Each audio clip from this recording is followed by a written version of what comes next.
जहन में आता है सालवे साहब आपसे बात करते हुए, हिंडनबर्ग की ये दूसरी रिपोर्ट है। एक जनवरी 23 में आई और एक अभी जुलाई माफ़ करिएगा अगस्त 2024 में सेबी पर सवाल उठाती है। सवाल ये उठता है कि क्या आपको लगता है कि ये किसी के इशारे पर किया जा रहा है, या शॉर्ट सेलिंग के जरिए मुनाफा कमाने की कोशिश है, या साजिश का हिस्सा है? ये क्या है? देखिए, हिंडनबर्ग वाले बहुत तेज हैं। इनकी इनकी ईमानदारी पे आप उंगली उठा सकते हो, इनकी अकल पे उंगली नहीं उठा सकते।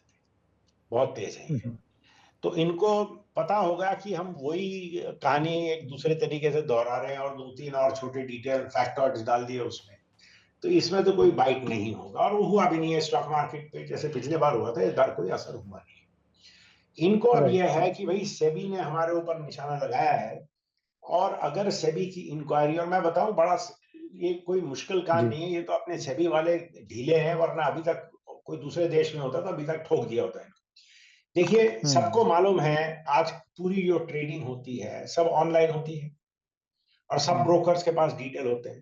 भाई पता करो ना, उस 2 महीने में किसने शेयर्स बेचे और हम्म। किस प्राइस पे बेचे।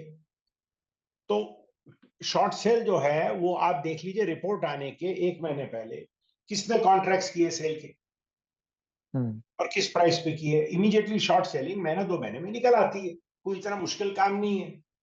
ये अच्छा हुआ सेबी को थोड़ा झटका लगाया, क्योंकि अभी तक सेबी को इंक्वायरी खत्म कर देनी चाहिए थी। उनको बोलना जी। चाहिए था कि ये सब है, जितने लोग हैं, ये हिंडनबर्ग को तो आपने मांगा है जवाब, जो ब्रोकर्स हैं जिन्होंने ये ट्रांजैक्शंस किए हैं उनके पीछे हम्म। भागो, ये हिंडनबर्ग की पूरी असलियत निकल आएगी। भारत की सालवे साहब, भारत की ग्रोथ स्टोरी पूरी दुनिया को दिखाई दे रही है। और सबसे अच्छी बात आपने शुरू में कह दी कि आज इन्वेस्टर्स ने शेयर मार्केट में जवाब दे दिया, जिस तरीके से रिएक्ट किया। सवाल ये उठता है कि शेयर मार्केट तो जो होना था, जो जो वो चाहते थे हिंडनबर्ग, वो नहीं हो पाया, ये साफ हो गया। अब सवाल मेरा ये है कि अब ऐसी परिस्थिति में भारत सरकार को क्या करना चाहिए? भारत सरकार कुछ नहीं कर सकती, ये हमारी सेबी को थोड़ा चुस्त होना पड़ेगा। मेरे समझ में नहीं आ रहा है ये इंक्वायरी क्यों नहीं खत्म हुई, कि भाई किन लोगों ने हिंडनबर्ग रिपोर्ट, पहली वाली हिंडनबर्ग रिपोर्ट पब्लिश होने के पहले किन लोगों ने शेयर अडानी के बेचे और कॉन्ट्रैक्ट किए एक सस्ती प्राइस पे।